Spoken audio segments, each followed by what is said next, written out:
सन 1947 में भारत के आज़ादी के बाद जहां भारत संविधान की रूपरेखा तैयार करने में जुट गया था, वहीं देश के दूसरे हिस्से में दंगे हो रहे थे क्योंकि भारत के दो टुकड़े हो गए थे। जिसे पाकिस्तान ने अपना देश बना लिया था और भारत में कुछ हिस्सों में तो खुशियाँ थी, लेकिन कुछ हिस्सों में लोग मर रहे थे, कट रहे थे, लाखों लाखों लोग जिंदा काट दिए जा रहे थे।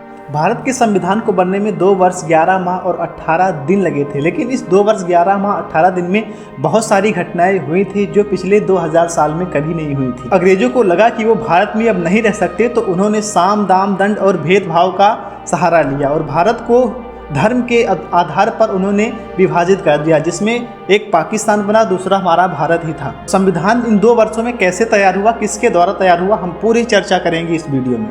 भारत के आज़ादी का पहला वर्ष बहुत ही आसान घटनाओं से भरा हुआ था, जिसमें भारत और पाकिस्तान के बीच में युद्ध शुरू हो गया कश्मीर को लेकर, और जिसमें से लगभग 30-35 लाख लोगों की अदला बदली हुई, जिसमें से 10 लाख लोगों को काट दिया गया दोनों पक्षों के द्वारा। संपूर्ण भारत को एकीकरण करने के लिए 552 रियासतों का एक गठन हुआ था, जो सरदार वल्लभ भाई पटेल के द्वारा किया गया था। इसके बाद और गांधी जी के मृत्यु के पहले जवाहरलाल नेहरू और गांधी ने यह सुनिश्चित किया था कि हम जो नया संविधान बनाएंगे वो धर्मनिरपेक्ष होगा और किसी भी जाति पाति के धर्म से ऊपर होगा, जो सबके लिए समानता का अधिकार लाएगा। अनुमानित 35 लाख पश्चिमी पंजाब, उत्तरी पश्चिम सीमांत प्रांत, बलूचिस्तान, पूर्वी पंजाब, बंगाल और सिंध के रहने वाले हिंदू और सिख मुस्लिम पाकिस्तान में वर्चस्व और दमन के डर से भारत चले गए। सांप्रदायिक हिस्सों से अनुमोदित 10 लाख हिंदुओं, मुसलमानों और सिखों को मार डाला और पंजाब और बंगाल की सीमाओं के साथ साथ कलकत्ता, दिल्ली और लाहौर के शहरों में दोनों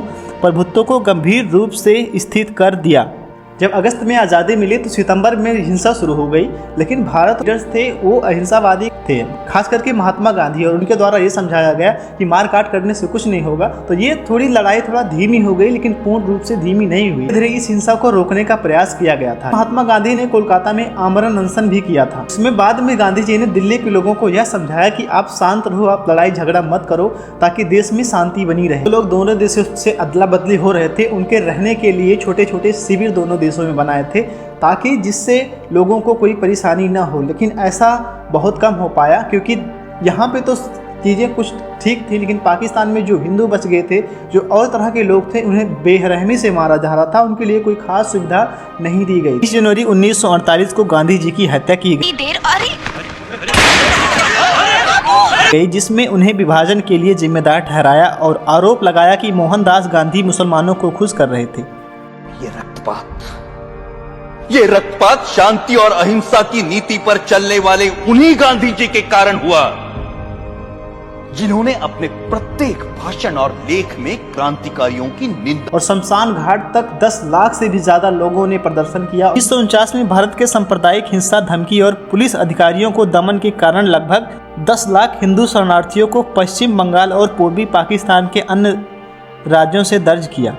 शरणार्थियों की दुर्दशा के हिंदुओं और भारतीय राष्ट्रवादियों को नाराज कर दिया। तो देश में चल ही रहे था, लेकिन देश पूरी तरह से बिखर चुका था, टूट चुका था, और अलग अलग राज्य अलग अलग दिशा में जा रहे थे। जैसे कि अब उत्तर की बात करें तो उत्तर में जो है बिहार, उत्तर प्रदेश और अलग राज्य थे, वो अपने एक अलग नीति में थे। अगर दक्षिण की बात करें तो आंध्र प्रदेश, तमिलनाडु, ये अपनी अलग अलग थे। ये कंप्लीट भारत नहीं थे, जिसमें रियासतों की जो एकजुट थी उसको शुरू करने के लिए सरदार वल्लभ भाई पटेल ने बीड़ा उठाया। अगर वो ना होते तो आज संपूर्ण भारत जो हमें दिखता है वो उस रूप में कभी नहीं दिखता जिस रूप में पहले था। एक अलग अलग हर राज्य अपने आप को भारत से विलय करने के लिए कोई संगठित हो ही नहीं रहे थे, लेकिन उनकी बुद्धिमत्ता, क्योंकि उस वक्त पंडित जवाहरलाल नेहरू प्रधानमंत्री थे और उप प्रधानमंत्री जो थे वो थे हमारे सरदार वल्लभ भाई पटेल। तो वो जाकर सभी को समझाकर भारत में एक गुट निरपेक्ष बनाया है, जिसकी वजह से हम पूर्ण भारत बन पाए। भारतीय स्वतंत्रता अधिनियम 1947 के रियासतों को यह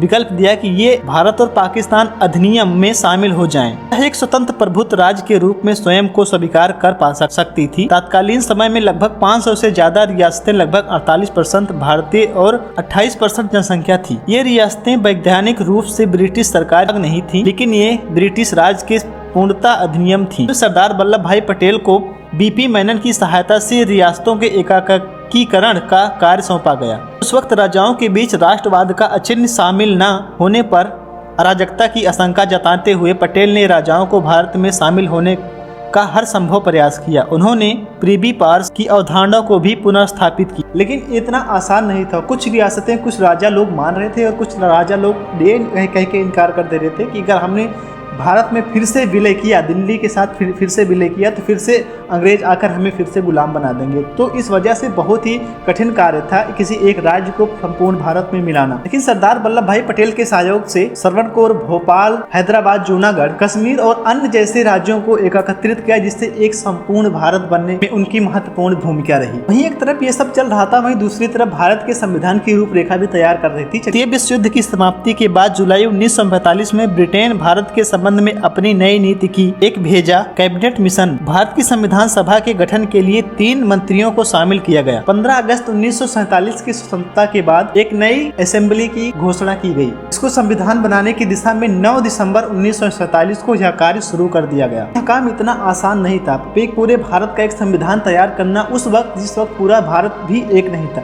अलग अलग राजा अपने तरह से रूल बनाए हुए थे, पूरे भारत में अपना अपना अलग रूल कर रहे थे। तो किसी एक पूरे संपूर्ण भारत में एक रूल लागू करना, एक नियम बनाना, ये बहुत ही कठिन कार्य था। उस वक्त अगर डॉक्टर भीमराव अंबेडकर न होते तो शायद ये कार्य कभी न पूरा होता, क्योंकि भारत का संविधान तो 2 वर्ष 11 माह 18 दिन में पूरा होके और पूरे भारत में लागू हो गया, जबकि पाकिस्तान का पूरा संविधान बनने में 25 वर्ष लगे और ये 1972 में जाके कंप्लीट हुआ और लागू हुआ था। संविधान सभा के सदस्यों का चुनाव भारत की राज्य विधानसभा के निर्वाचन सदस्यों द्वारा किया गया था। इसमें जवाहरलाल नेहरू, डॉक्टर भीमराव अंबेडकर एवं राजेंद्र प्रसाद, सरदार वल्लभ भाई पटेल और मौलाना अब्दुल आजाद आदि इस सभा के प्रमुख सदस्य थे। इन संविधान सभा से 2 वर्ष 11 माह और 18 दिन में हमारा संविधान बनकर तैयार हो गया और संविधान सभा में कुल 12 सत्र आयोजित किया गया और अंतिम दिन 284 सदस्यों ने इस पर हस्ताक्षर किए और संविधान बनने के लिए 166 दिनों की बैठक आयोजित की गई। संविधान सभा के सभी 389 सदस्यों ने भारत के संविधान के निर्माण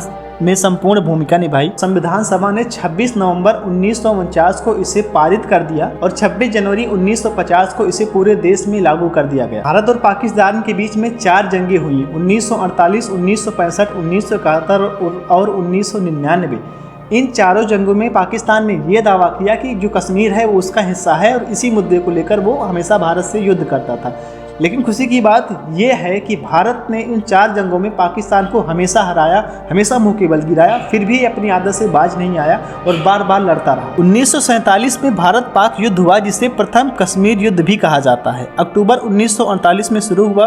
पाकिस्तान की सेना ने समर्थन के साथ हजारों की संख्या में जनजातीय लड़ाकों से कश्मीर में प्रवेश कर राज्य के कुछ हिस्सों पर हमला कर दिया, उन पर कब्जा कर लिया, जिसके फलस्वरूप भारत में सैन्य सहायता प्राप्त करने के लिए कश्मीर के महाराजा को इंस्ट्रूमेंट ऑफ अनेक्शन पर हस्ताक्षर करने पड़े। संयुक्त राष्ट्र सुरक्षा परिषद ने 22 अप्रैल 1948 को सेकुलर सिलेक्शन ठोस बना दिया गया, जिसे आज हम अपना बॉर्डर कहते हैं। 1 जनवरी 1949 की रात को लगभग 12 बजे भारत औपचारिक संघर्ष विराम घोषित किया गया था। इस युद्ध में भारत और कश्मीर के कुल भौगोलिक क्षेत्र के लगभग 2/3 हिस्से कश्मीर घाटी, जम्मू और लद्दाख पर नियंत्रण प्राप्त हुआ, जबकि पाकिस्तान को लगभग 1/3 हिस्से पर पाकिस्तानी गुलाम कश्मीर और गिलगिट और बल्टिस्तान प्राप्त हुआ था। इसके बाद 1965 और 1971 और 1999 की जंगों की बात मैं नहीं करूंगा, वो मैं किसी अन्य वीडियो में बताऊंगा। आज लगभग 75 सालों में भारत में बहुत सारी घटनाएं हुई हैं, जो लगभग 1990 से और 1947 के बीच में लगभग भारत में तमाम घटनाएं हुई हैं।